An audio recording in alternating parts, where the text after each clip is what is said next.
Friends, welcome to KR magic. Sharanya బాధను చూడలేక దర్శన్ ఎలాగైనా అనన్య పిచ్చిని కుదిరించాలి అని డెసిషన్ తీసుకుంటాడు కదా. అందులో భాగంగానే దర్శన్ తన ఫ్రెండ్ అయిన విశాల్ని ఇంటికి రమ్మని పిలుస్తాడు. విశాల్ ఒక గొప్ప సైకియాలజిస్ట్, చాలా మంది పేషెంట్స్ని నయం చేసినవాడు. అలాంటి వాడు ఇంటికి వస్తే బాగుంటుంది అని దర్శన్ అతన్ని ఇంటికి పిలుస్తాడు. అంతలోపే ఇంట్లో వాళ్ళందరినీ కూడా పిలిచి, నేను నా ఫ్రెండ్ని ఇలా ఇంటికి పిలిచానమ్మా, అతను చాలా గ్రేట్ పర్సన్, ఎంతోమంది పిచ్చి నయం చేశాడు.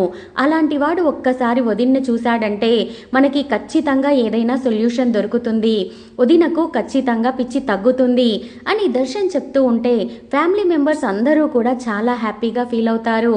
ఇక రోహిత్ అయితే, అలాంటప్పుడు లేట్ చేయడం ఎందుకురా, ఇమిడియట్గా కాల్ చేసి రమ్మని చెప్పు, మనకి ఎంతైనా అనన్యకు పిచ్చి తగ్గడమే కదా కావలసింది అని రోహిత్ అంటూ ఉంటే, నాకు తెలుసన్నయ్యా, మీరందరూ కూడా అలా అంటారని తనకి నేను ముందే కాల్ చేసి చెప్పాను, ఇంకో 5 minutesలో తను ఇక్కడ ఉంటాడు అని దర్శన్ అంటూ ఉండగానే విశాల్ కారులో నుంచి దిగుతాడు. అనన్య విశాల్ అన్న పేరు విన్నప్పటి నుంచి షాక్ అయిపోతూ ఉంటుంది. అసలు తన టెన్షన్కి కారణం తెలియదు. అసలు ఈ విశాల్ ఎవరు? ఆ విశాలేనా?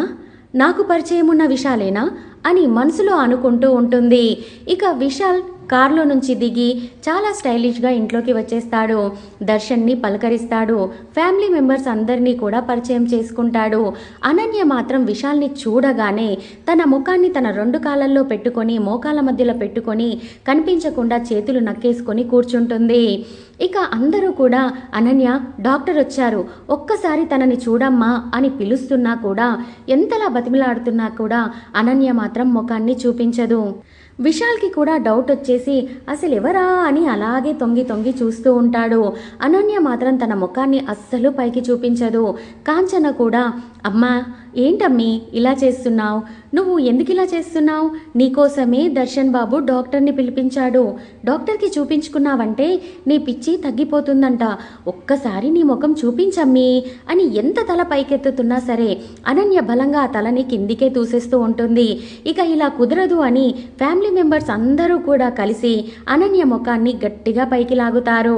అప్పుడు ఇక ఏమి చేసేది లేక అనన్య అలాగే కిందికి తల దించుకొని చూస్తూ ఉంటుంది. అనన్యను చూసిన విశాల్ ఒక్కసారిగా షాక్ అయిపోతాడు. అనన్య అని ఒక్కసారిగా షాకింగ్ ఎక్స్ప్రెషన్ ఇస్తాడు.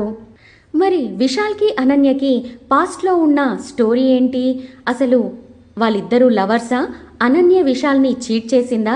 దాన్ని సాకుగా చూసుకొని విశాల్ ఇప్పుడు అనన్యకి చుక్కలు చూపించబోతున్నాడా? అంటే అప్కమింగ్ ఎపిసోడ్స్ చాలా ఇంట్రెస్టింగ్గా ఉండబోతున్నాయి కదా. సో మీకు ఆ ఎపిసోడ్స్ కావాలి అనుకుంటే నా ఛానల్ని సబ్స్క్రైబ్ చేసుకొని ఒక లైక్ ఇవ్వడం మర్చిపోకండి. Thank you for watching. Bye bye.